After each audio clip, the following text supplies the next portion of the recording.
Está completando 2 anos que frequento a igreja. I have been attending church for 2 years now. Before I came to the church, I had a very difficult life. After hearing many messages and not wanting to listen to any of them, I finally came to a point that I couldn't run away anymore. The help and support that the Christians in the church have given and the way they have received me have been a great help to me.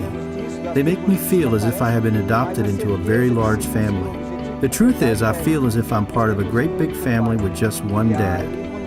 Once we accept that we only have one Father, the change in our lives is very great.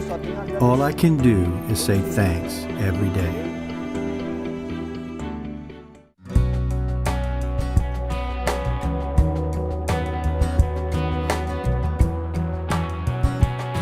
We arrived in Brazil in December 1960. Then after 1 year of language school in Campinas, we started searching out. This may seem strange, but one day looking at the map, it just seemed like that Ribeirão Preto sort of lit up like a neon light, you know.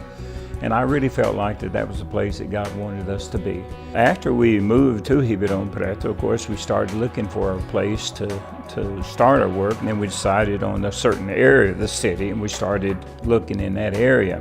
But in making those contacts in the 2 areas that we focused on, we found not one Christian. So we did not know what to expect when we opened the doors of the church. And we found a little bitty meeting hall on one of the main avenues, Avenida Francisco Junqueira. But the avenue didn't have any asphalt. We didn't have any lights in the street either. So it was at the end of the world, really. It was really out in the boondocks almost.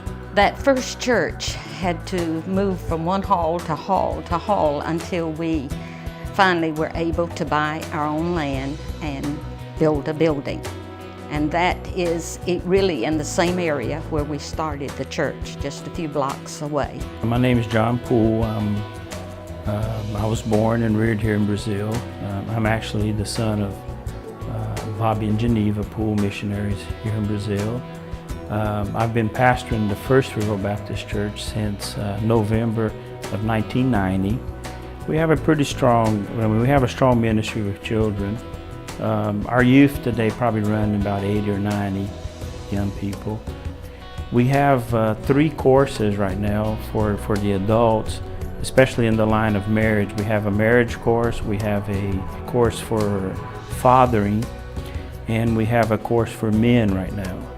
We're trying to gear the church back to the biblical principle of making disciples. Well, one of our goals as missionaries was to produce an indigenous church.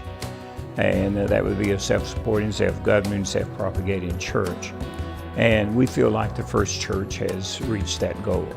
The church has some real strong people that are leaders, and so we're thankful that the church has moved into that phase of being able to move to maintain itself and then to move out also into other areas.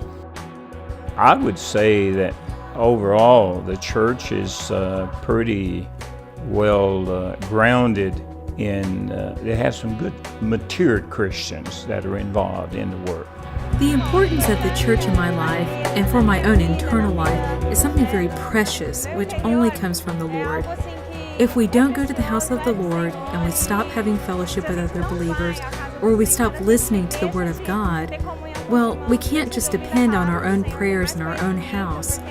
We must have contact with others, and we also must pray and seek what the Lord's will and purpose is for us as we ask Him what ministry He wants us to have with other people.